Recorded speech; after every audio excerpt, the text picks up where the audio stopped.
Okay, so an ongoing story in English football is Manchester City and their five-game losing streak. Now, in this losing streak of 5 games, they've lost a League Cup game, a Champions League game, and 3 league games.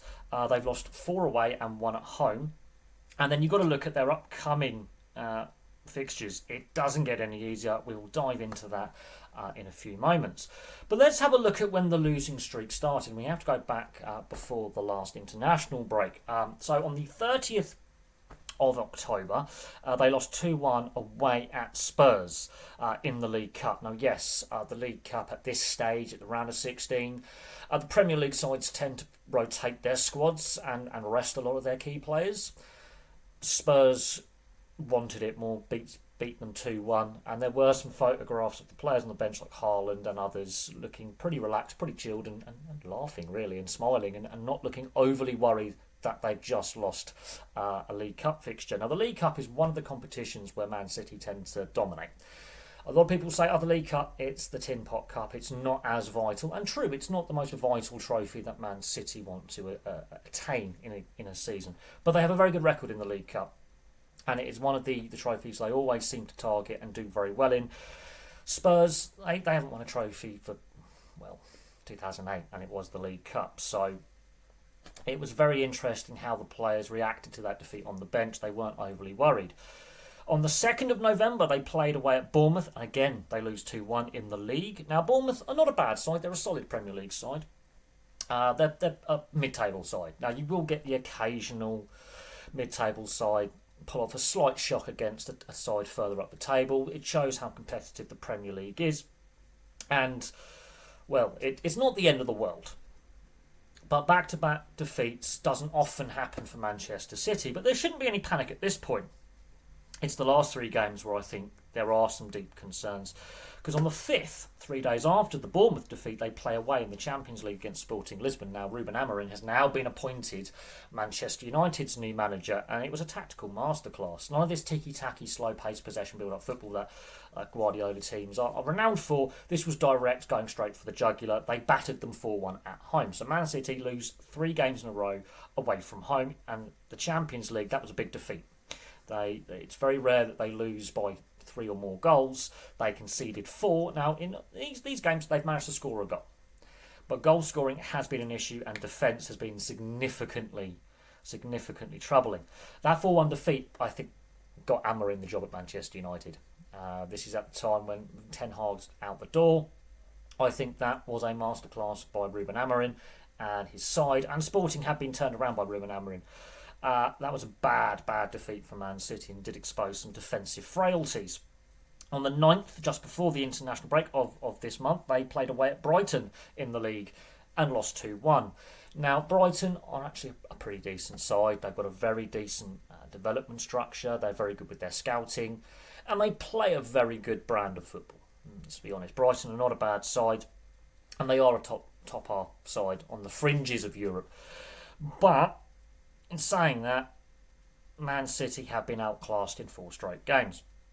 We go into the international break. This is the first time Manchester City and, for that matter, Pep Guardiola have lost 4 in a row. It's the first time Man City have had this kind of struggle since the current ownership's been in place, and it's the first time in Guardiola's coaching history this has never happened before.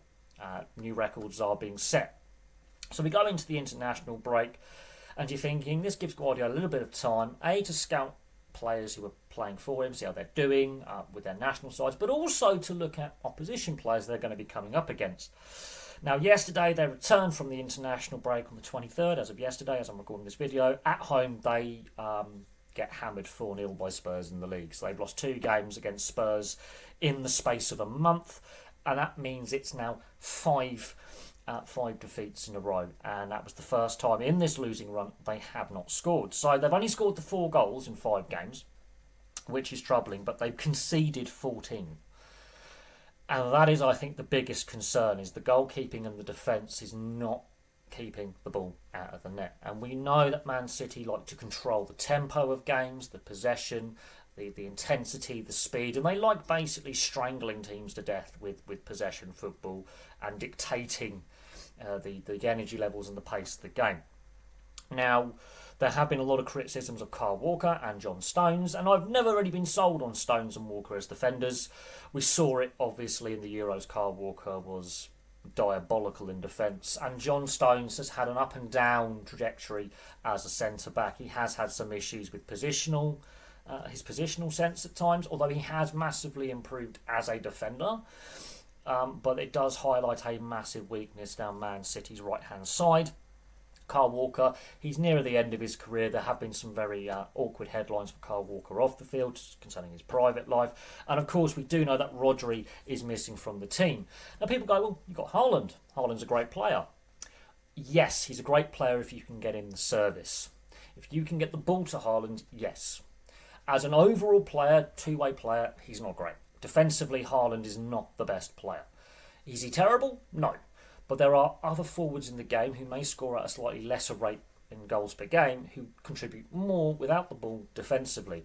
And they don't rely on maybe one or two players getting them the ball in attacking positions. So we do know that Rodri has been a big miss, but you can't just go one player missing. That's key. That's proven himself over the last couple of years in this Man City setup. That can't just completely derail everything. Something else is going on. We do know obviously off the field they have the 115 charges, and that's reaching a crescendo, and there's other off-field issues that Man City are dealing with. Now, the upcoming fixtures where they could potentially turn it around, it doesn't get easy, and I do mean that. Their next game on the 26th, 2 days as I'm recording this video, is in the Champions League against Feyenoord. Feyenoord, not going to be easy.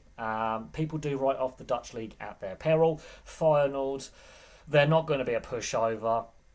Now, Man City are at home in that game, which may go to their advantage, but considering how their last home game went, they do need a response, and a big response, because Feyenoord will not be a pushover, and Arne Slot has left that team in a very, very strong position before he went to Liverpool.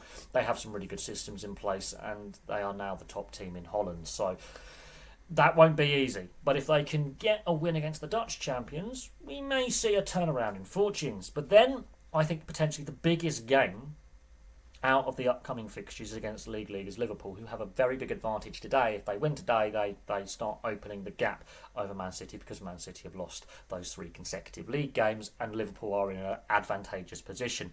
Now, that is away at Anfield, and Liverpool at Anfield have a scary record over the last, I'm going to say 8-9 years, and Arne Slot's had a brilliant start to his time on Merseyside with Liverpool, and that's going to be really interesting. They're playing really well. They've taken advantage of the other clubs at the top end of the table having a few wobbles, Arsenal for example and Man City, and they are in prime position to just get a bit more breathing space, which when you're dropping points like Man City, or not even getting draws, I think Man City, while they're capable of overturning that deficit, they proved that against Arsenal in the past, I think last season, it's not the time of the year to be dropping points as we're going into a very congested fixture calendar. Just look at how quick and fast the games come up. So that is the first league game. It's on the 1st. On the 4th, so week after next, they play Nottingham Forest at home. Nottingham Forest are having a brilliant start first half of the season. They are hunting European football. They're not a million miles away, from the top end of the table. They're in the European places. They're having a really, really good start to the season. A lot of people weren't expecting it, but the way they're playing, they're not going to be an easy one. They're confident.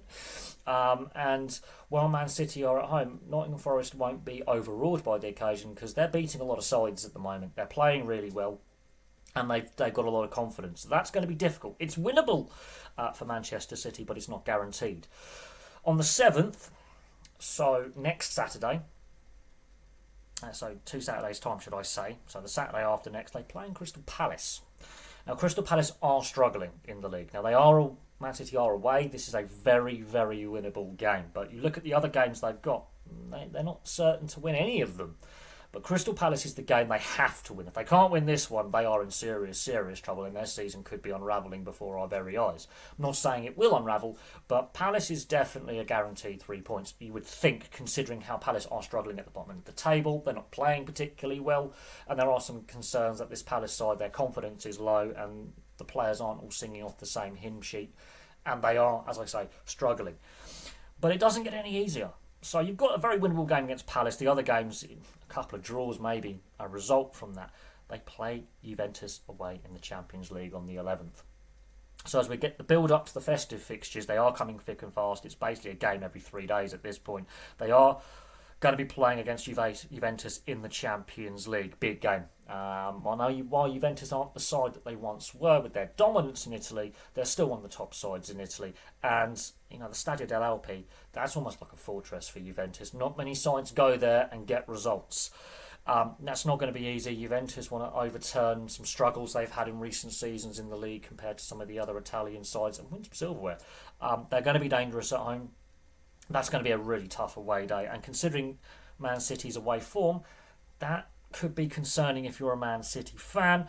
But then I think another one of the big ones, so you've got Liverpool, you've got potentially, their cross-city rivals in Manchester United. Now remember, when Sporting Lisbon beat them 4-1, that basically got Ruben Amorim the job at Old Trafford. Well, Man United actually ironically have a very good record against Man City, even with Man City's dominance in recent years in the league and the various domestic cups.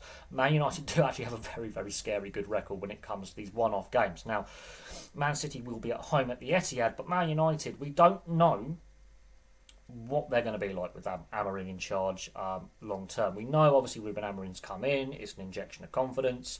He's already tactically ripped a Guardiola side to pieces a few weeks ago before the international break. That is a must-win game. So the two real must-win games are Liverpool and Man United, the two biggest local rivals. If you can't win them, I do think we could see a further unravelling of where things are at. Now, Guardiola has signed that 1-year contract extension. We don't know the full outcome of what's happening with the 115 charges. Guardiola's flip-flopped on his position. He has stated if they are found guilty, he'll leave. And suddenly he's going, I'm going to go for another year. Now, this is uncharted territory for Guardiola. He's never lost 5 games in a row at any point in his managerial career. People will point to the fact that he's always had a stacked lineup or he inherits a pretty solid team and always has money to spend. So this is a real test of his managerial and coaching qualities. The games coming up, the only one I could really see is they've definitely won that, will definitely get a result, is Palace, but stranger things have happened. The other games in the league and the Champions League, they're tough. Now, it's kind of interesting how the fixturing works. They're home, then away, then home, then away for 2, and then home again.